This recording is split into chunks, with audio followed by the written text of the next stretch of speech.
Young tiger NTR 27వ సినిమాకు ముహూర్తం fix అయింది. కళ్యాణ్ రామ్ నిర్మాణంలో బాబీ దర్శకత్వంలో ఎన్టీఆర్ కొత్త సినిమా ఈ నెల 10న ప్రారంభం కాబోతుంది. చాలా రోజులుగా నందమూరి ఫ్యాన్స్ ఎన్టీఆర్ తర్వాత సినిమా ఏంటా అని ఎదురు చూస్తున్నారు. ఇటీవలే ఎన్టీఆర్ తర్వాత సినిమాపై అధికారికంగా ప్రకటన వచ్చింది. ఇక ఈ సినిమాలో హీరోయిన్స్గా రాశి ఖన్నా మరియు నివేదా థామస్ను నటించబోతున్నారు.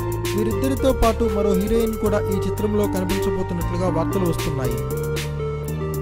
ఎన్టీఆర్ ఈ చిత్రాన్ని చాలా ప్రతిష్టాత్మకంగా తీసుకున్నాడు. మొదటిసారి అన్న బ్యానర్లో సినిమా చేస్తున్నందున తప్పకుండా విజయం సాధించి అన్నకు లాభాలు తెచ్చి పెట్టాలని ఎన్టీఆర్ భావిస్తున్నాడు. అందుకోసం అందుబాటులో ఉన్న మార్గాలన్నింటినీ కూడా ఏకం చేస్తున్నాడు. మాస్ ఆడియన్స్ను ఆకట్టుకోవాలంటే మంచి మాస్ మసాలా ఐటెం సాంగ్ ఉండాలి. ఆ ఐటెం సాంగ్లో స్టార్ హీరోయిన్ కనిపించాలి. జనతా గ్యారేజ్కు ఆ ఫార్ములా వర్కౌట్ అయింది. అందుకే పక్కా లోకల్ బాగా సక్సెస్ అయింది. ఆ ఐటెం సాంగ్ను ఇన్స్పిరేషన్గా తీసుకుని కొత్త సినిమాలో మంచి ఐటెం సాంగ్ను ప్లాన్ చేస్తున్నారు. ఆ ఐటెం సాంగ్ కోసం ఇద్దరు స్టార్ హీరోయిన్స్ సమంతా కాజల్ను ఎన్టీఆర్ మరియు కళ్యాణ్ రామ్ పరిశీలిస్తున్నట్లుగా తెలుస్తుంది.